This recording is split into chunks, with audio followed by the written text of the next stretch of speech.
पुढचा प्रश्न. जरांगे पाटलांचं आंदोलन सुरू झालंय. 1 दिवसाची परवानगी आहे, संध्याकाळी 5 वाजता परवानगी संपते.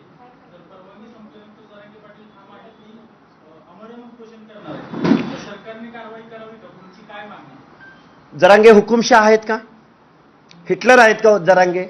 तसं बनू पाहतायत का? ते न्यायालयाला मानायला तयार नाहीत. ते मुख्यमंत्री किंवा शासन प्रशासनाला मानायला तयार नाहीत.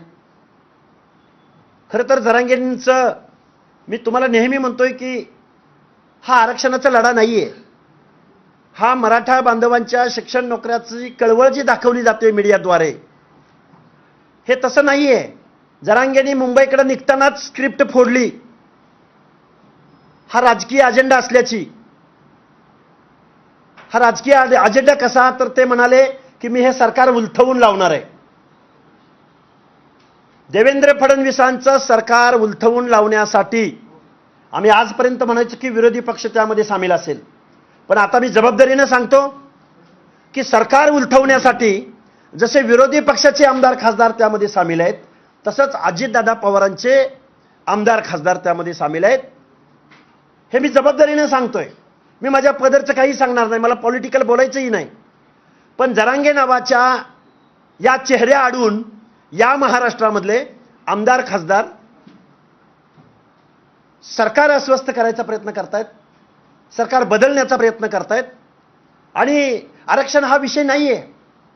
माझ्या मराठा बांधवांना, तरुणांना माझी हात जोडून कळकळीची विनंती आहे, जरांगेंची ही जर मागणी मान्य झाली तर महाराष्ट्रातल्या ओबीसीचं आरक्षण संपलेलं असेल. कारण ओबीसीचं आरक्षण शासनकर्त्या जमातीपासून, राज्यकर्त्या जमातीपासून संरक्षण मिळण्यासाठी ओबीसीचं आरक्षण आहे.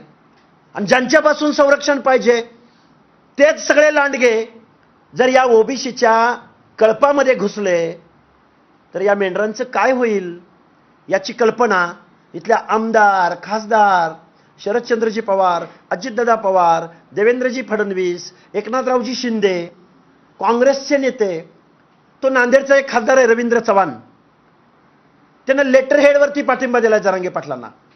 जरांगे पाटलांना तुम्ही पाठिंबा देताय, ओबीसीच्या आरक्षणाबद्दल तुमची भूमिका जाहीर करा. म्हणजे ओबीसीचं आरक्षण तुम्हाला संपवायचंय का? तुमच्या स्पर्धेमध्ये इथला ओबीसी टिकेल का? हे सगळे प्रश्न आहेत. बेकायदा मागणी, बेकायदा आंदोलन. मुख्यमंत्री महोदयांना आमची विनंती आहे, कायद्यासमोर सगळे समान. लक्ष्मण हाके गेवराईत गेला कुठल्याही प्रतिबंधाचा अध्यादेश नसताना, तर लक्ष्मण हाकेला नोटीस, FIR, आणि जरांगेनं मात्र रेड कार्पेट.